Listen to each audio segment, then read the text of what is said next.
자, 다음은 어떤 소식인가요? 코오롱 인보사 사태 여러 차례 보도했었는데 네. 이 인보사 청문회가 열렸었죠. 네. 관련 내용 준비했습니다. 네, 인보사 사태는 인보사의 핵심 성분이 바뀌었다는 게 핵심이었습니다.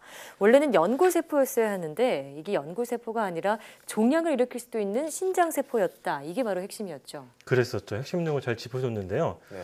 이 식약처는 앞서 지난달 5월 28일이었죠. 이 성분이 바뀐 것으로 확인된 이 코오롱 인보사에 대한 품목 허가를 취소하겠다라고 발표를 했었죠. 네. 식약처의 이 같은 발표는 이제 코오롱 생본학이 제출한 자료하고 자체 실험 그리고 이제 코오롱 티슈진 미국 현지 실사 등을 해본 결과 예. 해야 되겠다 이렇게 결론이 나왔던 건데 당시 이제 식약처의 발표가 이게 최종 결정을 의미하는 건 아니었거든요. 네. 그러니까 발표를 할 예정이, 그러니까 허가를 취소할 예정이다. 뭐 이렇게 이해할 수가 있는 건데 예. 이게 한번 허가가 된 거를 취소하기 위해서는 청문과 이의 제기 등의 행정 절차가 필요해요. 네. 네. 이번 청문회는 바로 이런 행정 절차의 하나로 열게 된 거죠. 네. 그럼 이번 청문회 내용에는 어떤 것들이 오갔나요?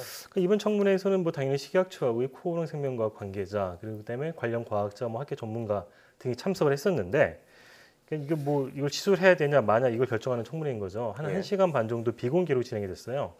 이 청문회에서 이제 코오롱 측은 이 식약처의 품목 허가 취소 결정은 잘못됐다는 점을 예. 강력하게 주장을 했고 안정성이나 유효성에 문제가 없다는 기존 입장도 반복을 했습니다. 네. 이 청문위원장이 이 청문 내용을 정리를 해서 이제 식약처에 내면은 식약처장이 이제 최종 결정을 내리게 되는데요. 앞으로 한 일주일 정도 안에 결정이 날 예정이니까 취소 예. 여부도 일주일 안에 나올 것 같습니다. 예, 이 품목 허가 취소 여부와 함께 주목을 받고 있는 부분이 바로 코오롱 티슈진의 상장 폐지 여부입니다. 이 문제는 어떻게 진행이 되고 있죠? 코오롱 티슈즈는 이 인보사를 직접 개발한 회사죠. 미국에 네. 있는 회사인데 이 한국거래소가 이제 코오롱 티슈즈 이 상장 폐지와 관련해서 조사 시한을 연장하겠다고 발표를 했어요.